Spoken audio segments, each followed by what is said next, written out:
You're listening to CreepGeeks Podcast.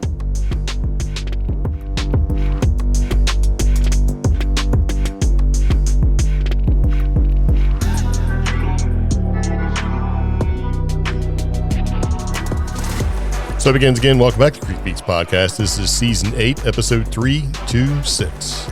UFO War, Aztec Death Whistle, Big Head Humans, Dog-Human Neural Bond, and Betty White. Yeah.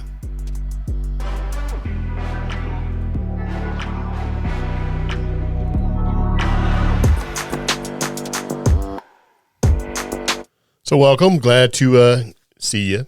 Glad to hear from you. Glad to be here. Glad you're here. We got a lot of stuff we're going to talk about.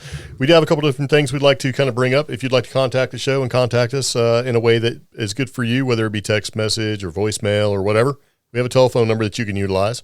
That phone number is going to be 575-208-4025. Yeah, and just a word of warning there. If you do leave a voicemail, it'll cut you off after about 3 minutes. So if you've got a lot of stuff to say, just be aware of that.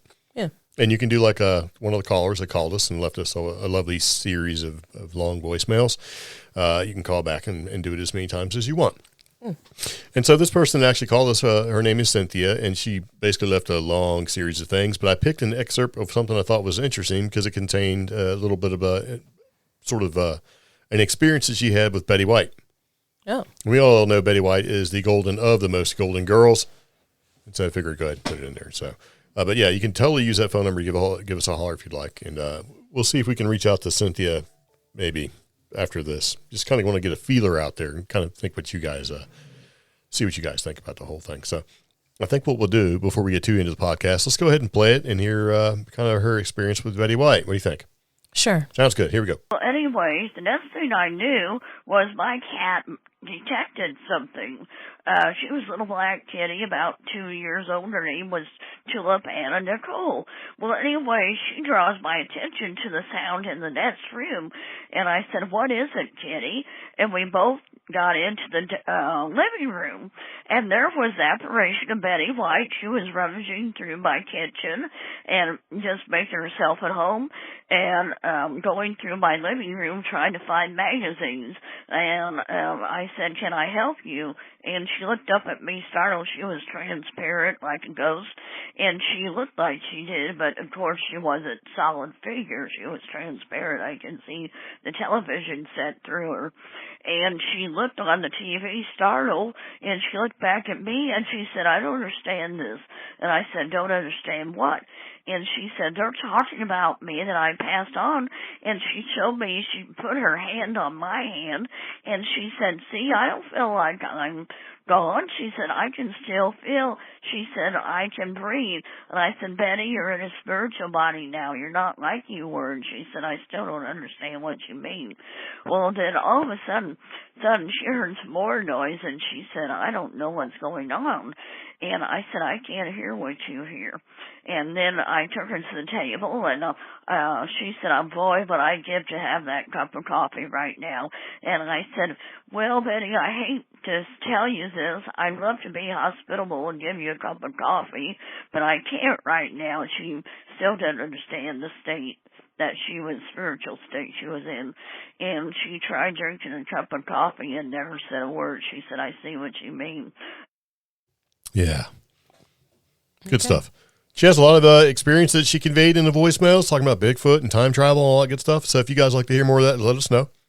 Maybe we can reach out to her and kind of see what's going on. Her name is Cynthia. I couldn't make out her last name through the voicemails, but just something I kind of want to include. It was pretty interesting. So There you go. All right. In our last podcast episode, we did talk about how wildlife and interacting, wildlife and tourists, I guess, some of the interactions we had seen with Yellowstone and a Yellowstone ranger yelling at him through his truck. Yeah. Which I thought was pretty funny, right? Yeah. Well, evidently, I filed this under no duh. Wildlife animals lose their fear of predators quickly after they start encountering humans. Okay. So here's just another reason why you should leave wildlife alone. And so the way it boils down to is I thought this was, I just thought everybody kind of knew this, right? But when you have wildlife that hangs around in populated areas, or around humans just in general, right? They have a tendency to lose some of their fear, and some of the fear if they lose is like they lose the fear of predators. Okay. Because, I guess we could be considered apex predators to most animals out there. Yeah. And if they're not afraid of us, then they're not going to be afraid of real predators. True. Like wolves and stuff. So, most wild animals show a sort of a suite of predator avoidance behaviors like, freezing and, standing still so they can't be seen, running away, paying attention and being vigilant to their surroundings, that kind of thing. Yeah. But they get reduced, after the animals come in contact with humans through like things like captivity, domestication, urbanization, and all that. And this is from a study is led by Benjamin Joffrey, who basically is from the Institute of Marine Biodiversity Exploitation Conservation, so MARBEC. Okay. And the international team of researchers that analyzed the results of 173 peer-reviewed studies investigating anti-predator traits, both behavioral and psychological, of 102 different species, have pretty much found out that contact with humans led to a rapid loss of animals' anti-predator traits, but simultaneously the variability between the individuals initially increases and then gradually decreases over generations in contact with humans.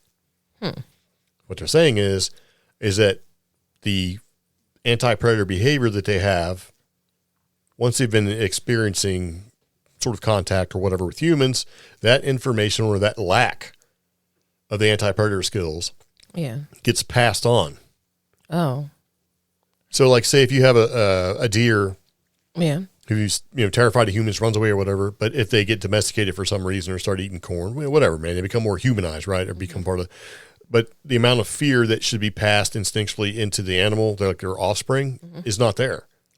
So it's greatly reduced. So they're not scared of humans. So which is exactly what's going on in Pigeon Forge and Gatlinburg. Yeah. With the black bears. And Grand Canyon, when we were at the Grand Canyon, those deer did not care at all. No, they did not. They're like, come on up. They're walking through. Yeah. They weren't afraid of cars.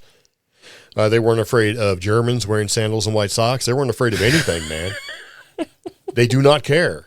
Okay. And I had been there in 96, and then when we went back in 2021, it was the same thing. In 96, they didn't care either. And so you have a whole generation of animals that are regional to that, they're just not afraid. So what happens when they run across hunters? Well, they tell you can't shoot in the park, but what if they get out for whatever reason? Like what if somebody, what if one gets hit by a car and gets rehabilitated and for whatever reason makes it outside the park? They don't have the fear. Yeah.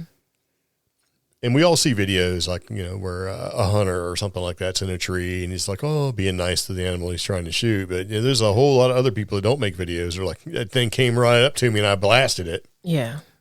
So I don't think that's necessarily a good thing.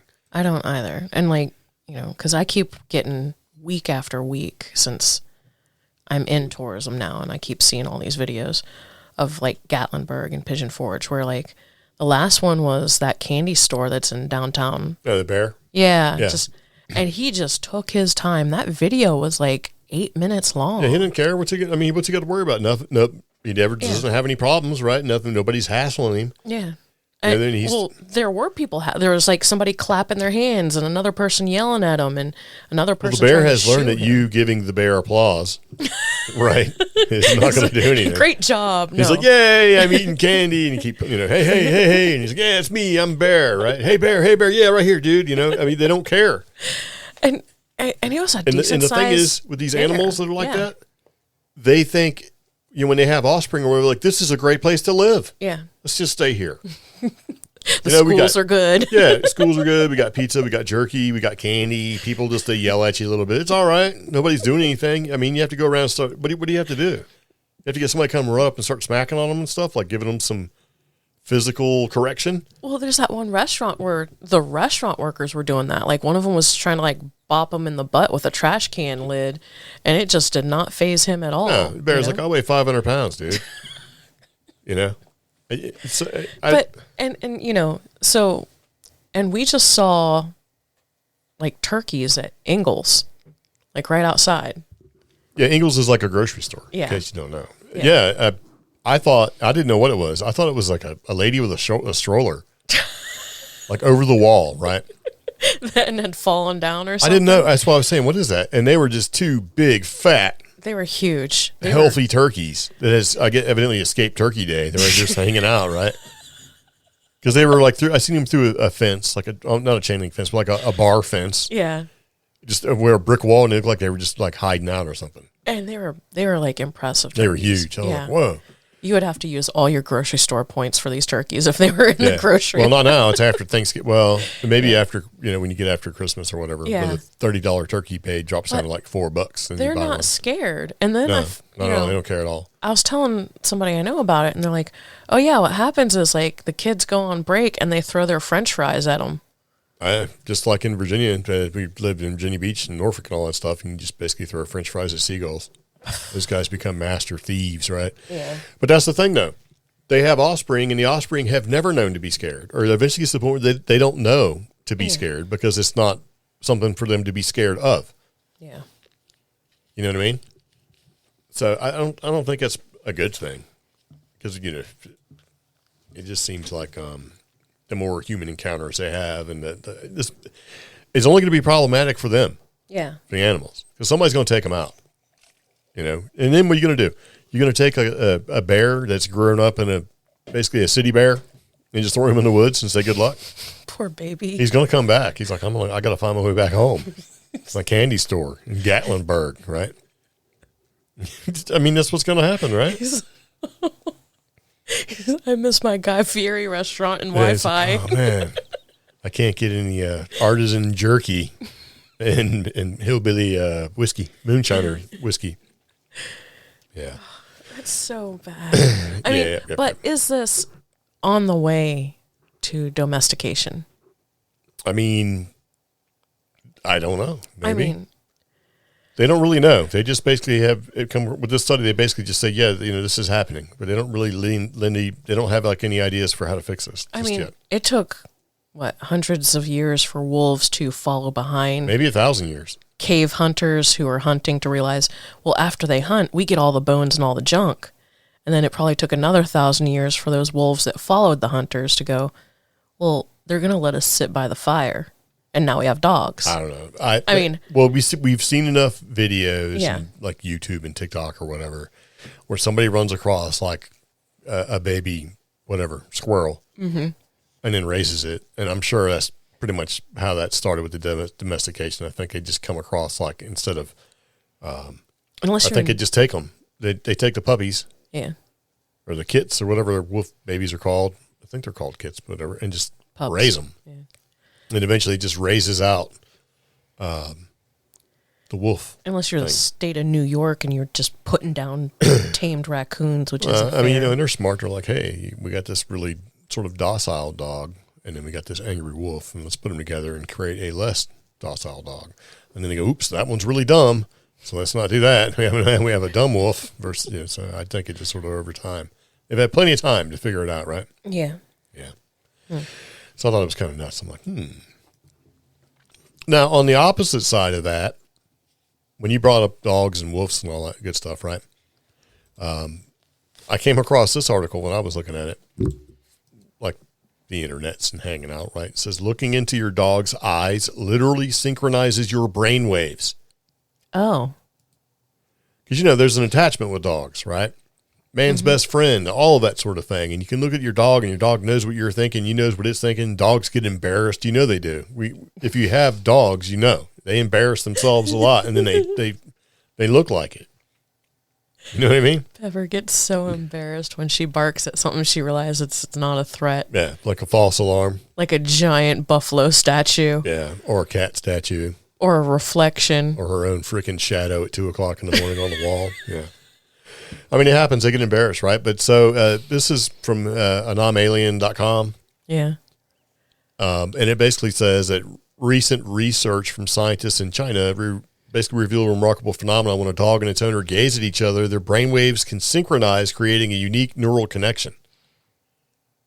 It was previously thought to only occur between members of the same species. Neural communication refers to the synchronization of brain activity between two or more individuals during interaction. In humans, this often happens during conversations or storytelling. Now, groundbreaking research demonstrates that such communication can also occur between species, specifically humans and their canine companions. Yeah, they use a non-invasive how do you say, EEG. Electroencephalography. Yeah. And the scientists recorded the neural signals in both beagles and humans with various conditions, and they could see it. They could say, when they looked at like different moments where the dogs and humans were isolated from each other in proximity without making eye contact, and then they also tested when they were engaged directly by looking directly at each other with eye contact, and they could see the findings that when they locked eyes and interacted, their brain signals synchronized. And the neural harmony basically suggests the formation of a unique bond, one that strengthens with familiarity. So the more you do it, the more you know, more you experience with your animal. That makes me just want to apologize now to Pepper for all the anxiety I've probably neurally synced to her. So yeah, she can get, But I think it's kind of funny though, when you know how when they say you could basically say anything, it's the tone. The dogs won't understand when you're like, "Oh, come here, dum dum, come here." You're like, they probably do. That's so sad. They probably know. I'm sorry.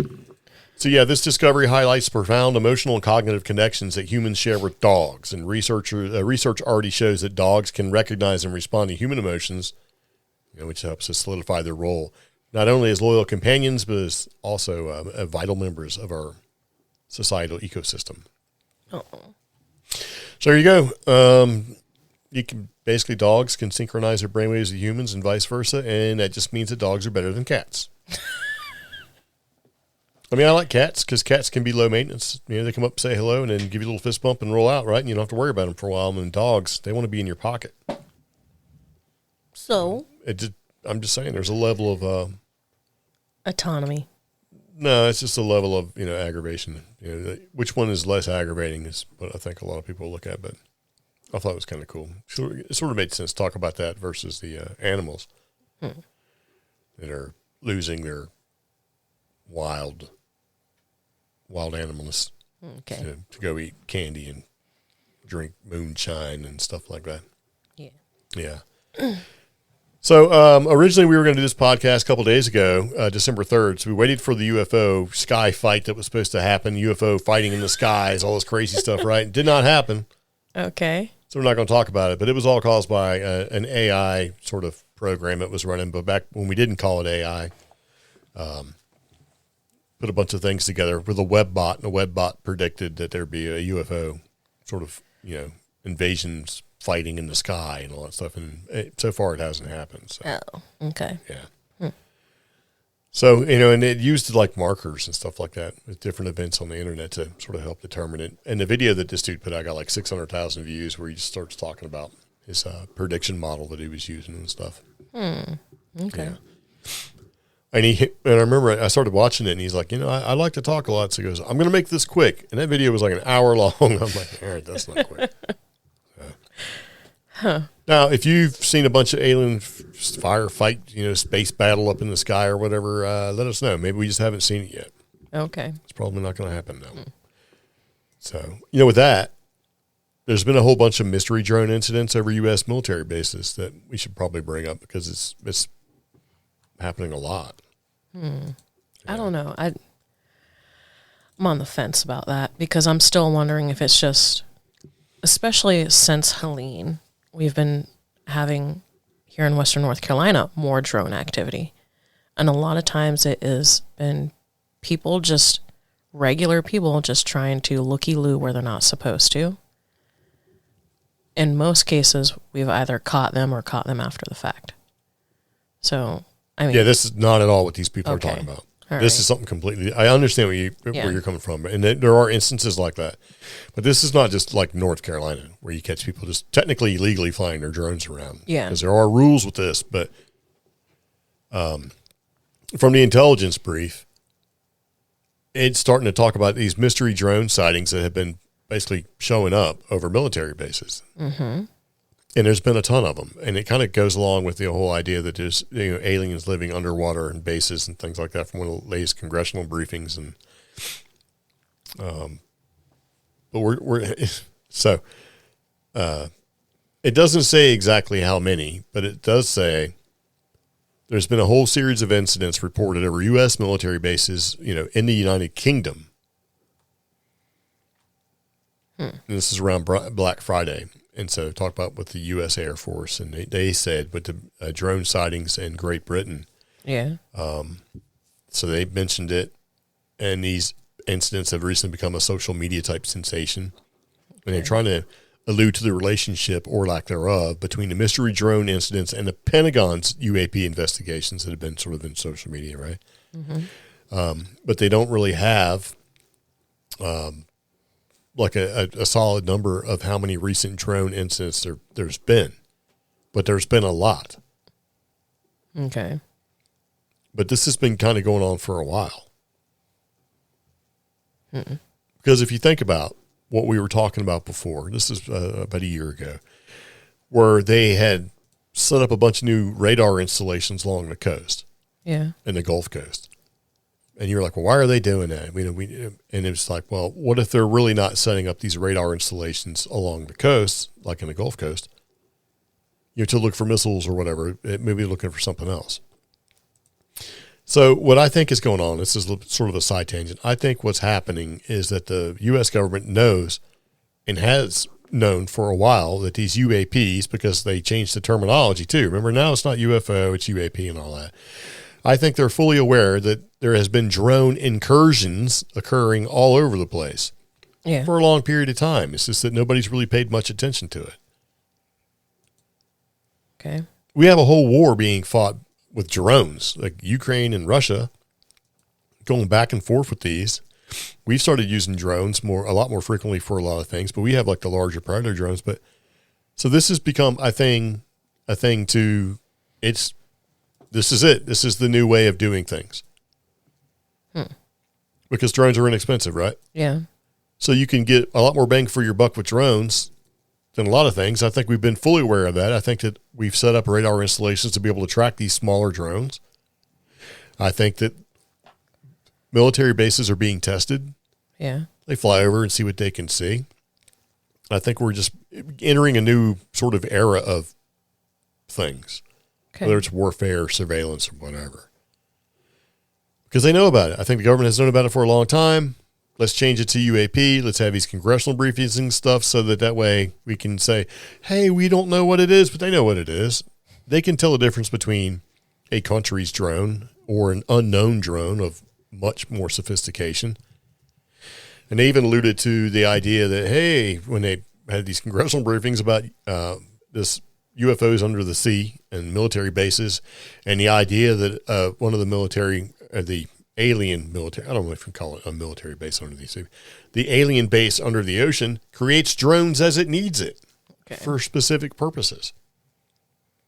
Because if you start looking at all the different footage types where you had that weird jellyfish UFO drone thing that was flying around, and then you have all the other stuff, and if they can be created on command. But I think this is just more of a way of not necessarily making us all okay with the idea of aliens, like the big head, little green men kind of thing. Yeah. But just making it okay that you're going to see a whole bunch of weird drone technology flying around. All right. And it's going to happen. And, I don't know. I just think that they've been aware for a minute, our government. Okay. So I think we're being sort of broken into it. But it's kind of terrifying. If you think about it, you can take an inexpensive drone and put a bomb on it and fly it around. Now, how do you defend against something like that? Because they're small and fast. And a lot of our weaponry is designed to do what? Take out larger objects like missiles and stuff. I tell you what, man, I think probably the best thing you could use to take out a drone is a shotgun. Seriously. I mean, you've got a lot of shot inside that buckshot pellet, right? Yeah. I mean, that's how you shoot a bird out of the sky. Bird's about the same size as a drone. How do you get that thing? You shoot with bird shot. That was like on an episode of The Rookie. Shoot it out of the sky with, yeah. But then it was weird. We watched that, and then literally, because your phones are always listening, like the next morning, I watched a Facebook Reels and actually saw somebody do it. And I was like, oh. Yeah. I mean, if we had a drone flying around and it looked like it was going to try to drop a grenade or something crazy on us, I'd shoot it with a shotgun. Yeah. I mean, you have I don't know, if you've got multiple pellets inside that shotgun shell, now you have multiple chances of hitting that drone, not just the one shot. Yeah. I don't know. I don't really know where I was going with that. I was going to, because it doesn't really list how many sightings there are and where these things are necessarily occurring, or just saying that these drone incursions over the U.S. sites are on the rise. Or bases, yeah. Yeah, well, U.S. bases, military bases are on the rise. Yeah. I don't know. They're everywhere. Because if you watch, there's been lots and lots of videos of orb drones flying by and whizzing past, commercial airliners and all sorts of stuff. So I don't know. We don't know if these are potentially hostile actions from bad actors or if it's something different. So I'm bringing all this up so I can say I want to buy a shotgun. So, as far as bad actors, and going back to what I thought this was going to be about, the whole, drone activity, and it's actually people just flying in unauthorized areas and just not filing the right paperwork or whatever, stuff like that. It's had consequences, like people getting, having their drones destroyed, or, posting the footage and then getting in trouble after the fact and stuff like that. Well, the other consequence is I've seen now twice in a couple of local groups. So I found this drone in my property. Please come claim it. Also, did not have permission to film my property. Yeah. Well, guess what? Yeah. You don't have to worry about that. You can fly over somebody's property and film it. If you're 400 feet in the air and you're flying like Translink 1, you can totally do that. Private property? Sure. You don't own the airspace as much as people are like, that's my property. No, it ain't. Yeah, if you're loitering and looking at somebody or whatever, but yeah, it's against the law for you to shoot a drone out of the sky. So like say we're in the backyard and somebody whizzes over with a drone and hangs out and I shoot it with a shotgun, technically I'm breaking the law. So this is people, we have that one area of Old Fort, North Carolina that got a lot of devastation, especially along what I call Mill Creek area. And somebody was flying their drone. Yes, they were flying it in many different areas, but it got to a really bad area, which just happened to be somebody's property and included the railroad as well as their private pond and their private creek. Yeah. And that particular drone kept hovering over that particular section, even though those people own that creek. They own that pond. Doesn't matter. That's... See, you're making the argument like when people stand outside with video cameras and film stuff, and then people come up and go, hey, that's my storefront. You can't film that. And you're like, I'm out in the public. I can do what I want. Well, I don't agree with that. It's doesn't matter if you agree. I mean, that may change, but we're kind of getting into a whole idea that if more and more drones just as a whole are going to start appearing for different reasons, what are those laws going to be? And I'm not talking about what we have now. I'm talking about just thousands and thousands of drones, because if you really look at it with the drone flying and the drone ownership and all of that stuff, there's been some pretty heavy-handed laws that's come across with the FAA saying, if your drone weighs over a certain amount of grams, you have to have it broadcasting its flight information and its number like planes do. Yeah. That you have to adhere to all these rules. Where in Europe, it's not the case, but it seems like we went overboard with this sort of thing. And people are saying, "Oh, the FAA is they're kind of ignorant to the whole recreational flying and all that." Well, maybe they're doing it on purpose, and maybe they've said it because they know that we kind of need to be worried about drones. Okay. You know what I mean? I would like to think that maybe our government's smart enough to know, hey, these are a real threat. And so just because you can buy it off the internet and fly it around, maybe that's not what we're talking about. Maybe there's a bigger threat out there, and that we can't just pass a law for the bad guys. It has to be for everybody. And so let's make these harsh sort of drone rules, and let's look at things a different way. I don't know. Like they're sneaking it in on us. Who knows? I don't know. I would like to think it's that on board and with it. Like, yes, we'll secretly pull the okie doke on the regular people because we got to be worried about these drones. Seriously, I mean, if you look at how warfare is being conducted with like Ukraine and Russia, drones are freaking terrifying. I think you just take a little, $100 drone. Maybe it's $1,200. $1,200 drone and strap something to it and they go blow up tanks. You're shooting them out of the sky with like $1 million missiles. Okay. For a drone. It's media sensation. They've even had them flying over Langley. Yeah. So, Langley Air Force Base. What's to keep them from flying over any populated place that's of some importance to us, like the White House? Or Waffle House, or somewhere like that. It's kind of scary. I have to look at that. So you know what the next big contract's going to be? What? How to shoot drones out of the sky. Inexpensively. So somebody's going to show up with a shotgun and go, look at what I have made. Okay, sharks, what I have here. And like, isn't that just a shotgun? No, it's not. It's very special. Okay. It's a special shotgun. So who really knows what's going on with the mystery drone incidents that are happening over the U.S., but if you kind of dig into it, it's sort of loose. The whole thing's kind of weird and loose. Something's coming, though. It's kind of hard to say. So speaking of big-headed humans. Okay. So there basically have been some incidents where, archaeologists get out there, paleontologists, whatever, and they start finding skeletons. Like, oh, look, and then we got this species of man and that species of man. Now they've run across a big-head species of human. Big head. Yeah. And so the idea is that this newly found species of big-headed humans may have been more intelligent than us. Big. So what does that mean? So paleontologists have discovered a previously unrecognized species of ancient human that lived 100,000 years ago. And they asked the question, could we have once lived beside another species of human that was more intelligent than us? So the idea is that since they got big heads, they got big brains. What if it's a big old smooth brain? It ain't got no wrinkles in it. So you just be a big, big-headed dum-dum. Yeah. It's Homo juliensis. So, or large-headed people. It just means a big head group.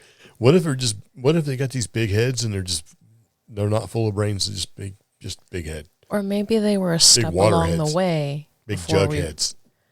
Maybe they were a step along the way before, I guess, evolution was like, well, if we fold the brain matter, that allows a longer storage of data or, whatever.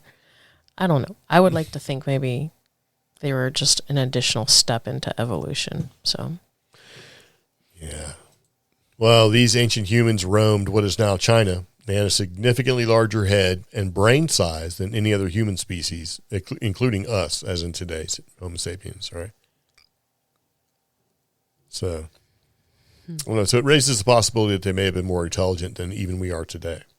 Okay. So scientists believe that they likely hunted horses and other animals in small groups, but little else is kind of known about these big heads, these big head species.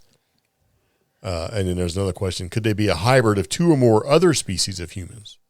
So it's becoming increasingly clear that the Eastern Asian hominin fossils have a greater degree of morphological variation than was presently assumed or has been anticipated.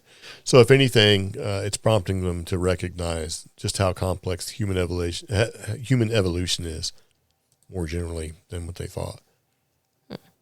Okay. Which is like, this happens all the time. Paleontologists, researchers, doctors, whatever, they think they know things, and then something comes along and makes them change how they think. I think that's good. Yeah. What if these were like really big head smart aliens? Aliens. Yeah. Like, aliens. They show up. They're smart. They teach the dumb humans things. And then either go away or whatever. Okay. That could happen, right? Sure. Exactly. Can't prove it. Just the idea that, they may have hunted horses. Okay. I don't know, man. So maybe that's how we got some of our smarts. I don't know.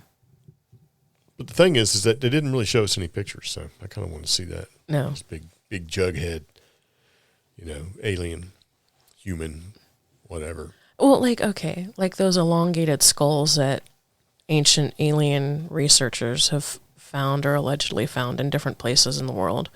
I wonder if that's what these things are, Maybe. So, what if this is, well, that'd be kind of funny, right? yeah. You see it on the show, like Ancient Aliens, they bring it all up. And then the scientists are like, man, they're right. We can't make them right because it's a crazy TV show, right? So we don't want to give them any kind of credit. Like, oh man, that's like saying Alex Jones is right. Like, oh man, he was right. So how do we do this in a way that doesn't make us look like we're dumb? Like, well, so what's next is what's his name? Golly, it went never out of my head. Who did the series where he thinks that ancient knowledge and that we've been around for much, much longer. Graham Hancock? There you go. Is it Graham Hancock? I don't know. Did a series on Netflix. He had Keanu Reeves on it and all that stuff. We actually talked about it on a podcast. I think it is Graham Hancock. Where he's like, he keeps pushing the idea out that the human race is much, much older than it is and that it's come and gone. And that sort of thing from the younger Dryas time. I don't know. We'll see. Or we won't. We'll never know. But there you go. So they found some of your human ancestors. Shut up. Big head aliens and big head species. Anyway, we know a lot of big head people that don't have bigger brains. So maybe that's just the byproduct of it. Like they say that, Homo sapiens and Cro-Magnons sort of intermingled, and as we get like the thick furrowed brow and all that stuff, what if you got just the big jughead people you see walking around are part of that? No, just next thing. No. Right.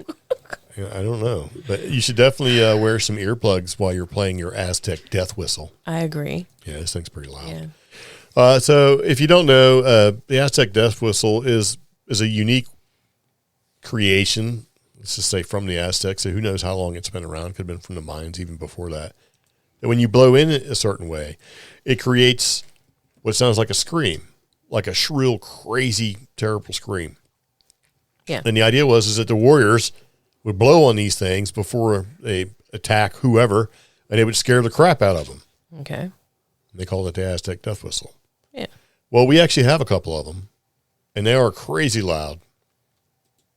But scientists have taken a look at it, and according to this, the SciTech Daily, it says scientists decode the haunting screams of ancient Aztec whistles. So the scream-like sound evokes fear and symbolizes, mythological deities, linking modern ancient audiences, blah, blah, blah. But due to the Aztecs' death whistles' sort of unique instrument construction, like how it's actually been created, there's some physical sort of mechanisms inside this thing that create a real fear. Okay.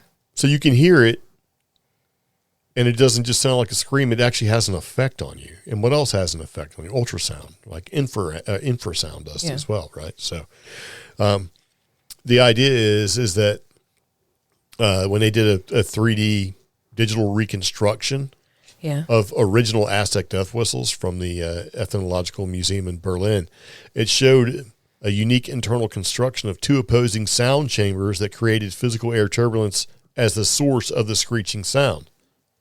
And since they have a unique construction, they don't really know of any other comparable notes or music instruments that create the same sort of note, because the whistle is a musical instrument, is what they're calling it. Yeah. And they also obtained some sound recordings of the original Aztec death whistles and some handmade replicas, and listeners rated these sounds as extremely chilling and frightening. So the Aztec death whistle seems to be acoustically and effectively mimicking other deterrent sounds. Yeah. So humans listeners perceived the sound of the Aztec death whistle to be partly of natural and an organic sound, right? So it sounds like a human screaming. Well, when you listen to them like on YouTube or whatever, and you turn the volume down so that it's not uncomfortable. Yeah. When you truly do listen to them, I would put money not just on the fact that there's probably some sort of infrasound creation or it's hitting a certain wavelength, but that yes, the sound is almost organic in nature due to that dual chamber and due to the internal structure of the death whistles, but it's just barely organic or natural enough to trigger uncanny valley as well. Well, yeah, that's what they're saying. They're saying that when they played the sound to human listeners that were being recorded, the brain regions belonging to the affective neural system responded strongly to the sound. Yeah. But they're also using affective response and symbolic association because so were some of these testees, did they have the knowledge that it was an Aztec death whistle or not? I'm more interested in like a blind study where, you know, hey, we want these 25 people to listen to random sounds out in the middle of nowhere or in a controlled environment. We're not going to tell them what it is. That's the kind of study I want to see. Yeah. As opposed to, we did a study specifically about the Aztec death whistle. Because the one thing, and like I've seen TikToks about it where it's like, hey, I'm sneaking around. My buddy doesn't know I have an Aztec death whistle. I'm going to fall back on the trail, you know, a few 50 feet. And then they play it, and their buddy has no idea what's going on, and their buddy is just like losing it because they're just like, running away. Yeah, because it does trigger. Yeah, it does have some sort of psychoactive effect. Yeah. Or influence on the listeners. Yeah. So it scares you. No. Like a lot. Like it scares some people more than others. But I would like to see if you take somebody who hangs out in the woods all the time versus you transplant a city person and see if they have the same sort of effect. So I'm interested. Because then it'd be more along the lines of like, yes, this thing definitely has an effect on your brain. Makes even more primal scare. Yeah. Or more of a primal fear. Like, you know. Instead of going, holy crap, I heard some crap in the woods, where your flight or fight or flight response just gets triggered and you just start hauling ass out of the woods because you heard some crazy stuff. Or if it's somebody who, like you said, is familiar with being out in nature, if you play it and they don't know that you've played it, if they'll be like mountain lion or what have you, you know, Bigfoot even, you know. So that's what I'd like so the reference to this article is the psychoacoustic and archaeoacoustic nature of the ancient Aztec skull whistles. Huh. So, and here's something: would it be more scary to people back in Aztec times versus today? I don't know. I mean, possibly. Yeah. Probably because then if they heard it, it was about to get real. Yeah. Yeah, if that's, you know, the games begin. Well, yeah, because it's all sort of a crazy thing. Imagine being in warfare. You hear the drums and all that sort of thing, and you know impending doom is coming. If you start hearing that, it's death whistle scream. So we have a couple of them. We have a cool one that our friend Dirk made us. Yep. And then we have some ceramic ones that I got for Christmas one year. From Mexico. But yeah, and there's been another article that talks a little bit about the death whistles and basically says you should wear ear protection. And you should, because those things have a really loud screech. Yeah, they do. Make your own ears ring. We will never take Pepper outside while we have them. So, I mean, no, she just, I don't think that's not bad for her. But I think if you're the one doing it, it's just so incredibly loud. Or it can be, if you do it right. If you do it wrong, it doesn't sound like anything at all. You sound like you got ripped off. Like, man, this whistle's no good, but you get it just right, and you're like, whoa, okay, I can get it. I get it now. So in one of the previous episodes, we actually talked about how space has a smell and how the International Space Station has a smell. Yeah. And the idea of what causes those smells and recycle stuff. Well, recently, astronauts were baffled by an unexpected odor leaking from a Russian spacecraft docked at the ISS. Oh. So some Russians had something stinking in there, which I thought was pretty funny. But then if you think about it, like what if you have a spacecraft that's docked, you're in an enclosed tube, you've got chambers and things like that, but you're in space and you have something that has like a poisonous gas leak, you could kill yourself pretty quick. Yeah. So they came, whatever, the odor happened. They didn't know what it was, and they wound up cleaning. They locked it all off, and then they wound up venting and scrubbing the air in there to make it safe again. Yeah. So, but yeah, the cosmonauts on the International Space Station, they had to seal the hatch, and they put on protective gear. They put on their spacesuits. So that's kind of scary. Yeah.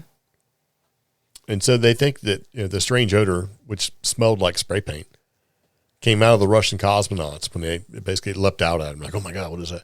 And so this is when, after they docked the Progress, the spacecraft. This was November 23rd, and they had to close the hatch and put on protective equipment. They had to vent and get it out because they smelled the unexpected odor and observed small droplets. Yeah. Yeah, and they had to run the air scrubbers. There were no immediate concerns for the crew, but that's got to be just scary, man, if you think about it like that. Well, to me, the smell of spray paint is definitely like ozone, or what's the other one that starts with an H? I don't know. I don't like it. So it's like one of my worst. Yeah. So. Well, they found that the unusual odor had come from outgassing from materials. Oh, that's not inside the Progress's pressurized cargo container. Space sucks, man. A little accident can take everybody out. What if it didn't have a smell? Yeah, that would. So if it was odorless, what if, I'm sure right now there's some scientists that are like, okay, if things don't have a smell, we need to put a smell in them so that if they smell it, then they know that they've got a terrible poisonous gas leak. Yeah. Just like with gas pumps, you make a smell, you add something to it. So it creates and same thing with propane, like that sulfur smell, the egg smell, and propane gas. Yeah. Because if they didn't put it in there, you wouldn't even know. So you could effectively just kill yourself to death by not knowing that you have a propane gas leak. It's kind of crazy. Yep. I don't really know. It can cause a catastrophic failure of the station. Yeah, you could kill yourself to death and have no idea. It's kind of, I don't know. Yeah. Because you have to put yourself in their shoes. Like you're up there hanging out, and some crazy odor, droplets in the air. Who knows, man? It could be terribly bad. So, yeah. So speaking of terribly bad, and we're going to wrap the podcast up, I think, at the end of this little particular thing. This is a recent thing. And I think I've heard of this before. Yeah. So, Disney has the Haunted Mansion, like a ride that you go on. Yeah. I think they made movies and stuff about it. Anyway, so Disney's Haunted Mansion, it was basically halted after guests. That's what they call people that go. Like if you buy a ticket and you show up, you're a guest. They basically scattered their loved ones' ashes on the ride. Oh, why? Yeah. So Walt Disney World visitors were understandably aggravated over the weekend when the park's Haunted Mansion ride had to be temporarily shut down due to a guest scattering their loved one's ashes on the popular attraction. So the unsettling incident, which occurred this past Saturday, came to light by way of a Reddit post from an annoyed individual who witnessed the weirdness unfold. As I write this, Haunted Mansion is down and being evacuated. Yeah. Due to someone spreading human ashes on the ride. God. Yep. So, and the person on Reddit was like, they were aggravated with them and said, they were selfishness. So here's the thing. Disney World, and I'm not sure if they still do it, but they used to offer services kind of like our national parks, where it was like once or twice a year. If you had a diehard Disney fan pass away, you had an option for their ashes to be scattered. I bet I know who knows this. Who? I bet Ike knows this. Oh, okay. So, Ike, if you're listening and let us know. But you basically coordinate with staff, and it's a whole thing. Yeah. Not, let me just wait in line for 2 hours. Oh, I'm on the 17th row of this ride. Oh, we're at the bump part. Yeah, 4 hours later. We're at Gladys's favorite part of the ride. Yeah. So, your loved one's ashes are going to be vacuumed up into a bucket with mouse droppings and other detritus and thrown out in the garbage. That's what the Reddit poster wrote. I can't think of a more ignominious end to someone I cared for. Beyond that bit of bad karma, the witness observed that the individual who caused the haunted mansion stoppage could wind up being banned from Disney. Yeah. Disney World due to their actions, since there are cameras all throughout the ride. I mean, that's inconsiderate. Oh, yeah. I can't. I mean, Can you imagine doing it on a roller coaster? with your mouth open. Yeah. It's like, there you go, Uncle Floyd. He's like whizzing, flinging up the ashes in the air, and you're like, woo, in the back. And get your mouth open, eating dead guy. Gosh. Or like, The first thing I thought of was Big Lebowski, right? Where he's up there and they open up the coffee can and spread Donnie's ashes, and it goes all in his face and his mouth. I'm trying to remember. I've only been once, and there was some ride where you're like, there's enough room in the cart or little thing for like you, another kid, and a parent, Yeah. and you're in like literally 2 feet of water. Imagine that, like, oh, let me just dump it here, and like it's all the little swirling cart, like little floats. Yeah. And you're just looking at ash, like this now gray water full of somebody's People sludge. Yeah. Oh man, that's so. Yeah. I like the people that go to parks. It's like I'm thinking of Busch Gardens in Virginia, where they go and they get there, and usually one of the fastest rides you can get on are the water rides. They're real quick. Yeah. So look at the beginning of the day. Let's get on the water rides. You get to spend all day long stinking like weird recycled water.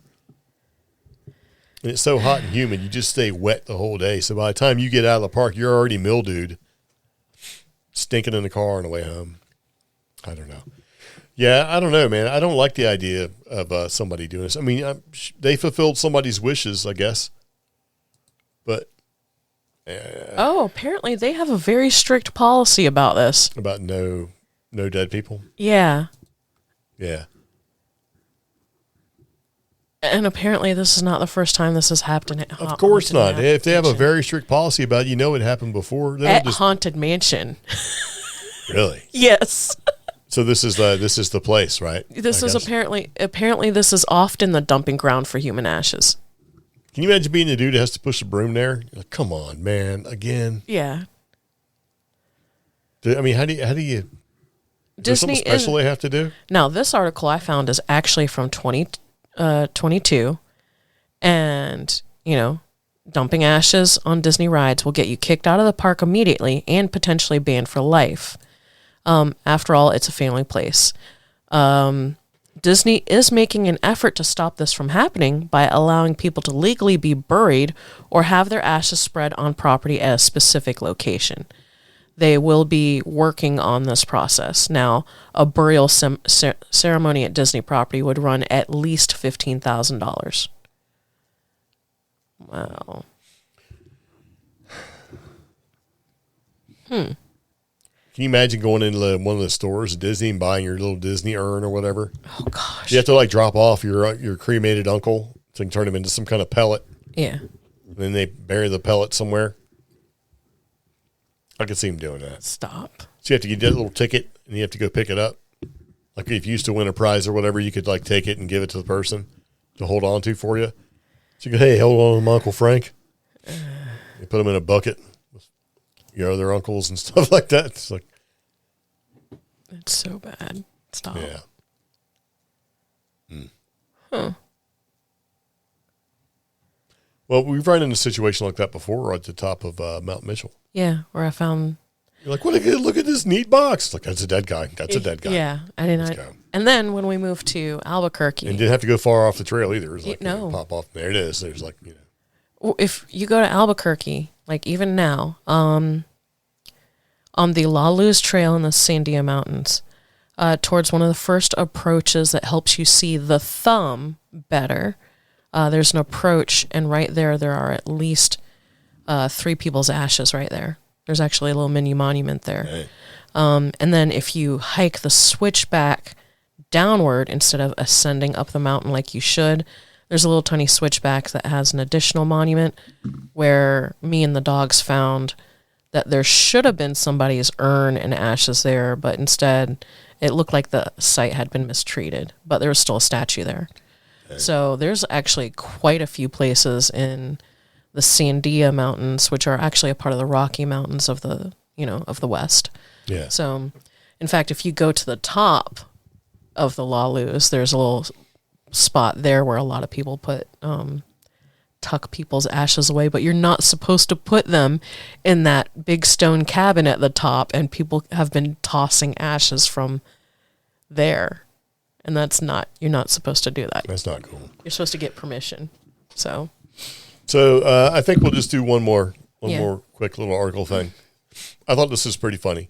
So some Scottish psychics were roasted for postponing an event that they were going to put on due to unforeseen circumstances. This reads like an Onion headline. You know? The organizers of a forthcoming gathering of Scottish psychics are being roasted online after they postponed the event due to unforeseen circumstances. According to local media report, the soothsaying soiree was set to be held this coming Friday evening at the Novar Arms Hotel in the village of Eventon. However, this past weekend, the venue posted an eyebrow-raising announcement on social media wherein they indicated that the event had been bumped to January with a rather ironic explanation. Due to unforeseen circumstances, the hotel explained, the talent agency providing the psychics for the event was forced to postpone the gathering. As one might imagine, the unexpected turn of events left many of social media users laughing. You said social media losers. Not a great advertisement for the psychics, is it? Joked one person, and another, Riley, observed, thought they would have seen that one coming. Yeah. Yes. So they don't say what the unforeseen circumstance was. Well, they didn't know, obviously. Oh, gosh. That's so dumb. It is what it is. Yeah. So speaking of it is what it is, we're out of here. So we do appreciate you taking time to listen to the CreepGeeks Podcast, and we'll be back with a better episode when more exciting stuff happens. Yeah. So it's all good. Yeah. Anyway, if you have any questions, comments, concerns, let us know. So. And join us on social media. Please join the Facebook group, CreepGeeks Facebook group. We have lots of interaction there. Anything from funny stuff to show ideas, just let us know. There you go. All right, so anyway, there you go. I'm Greg. I'm Omi. See you later. Take it easy. Bicycle. Bye.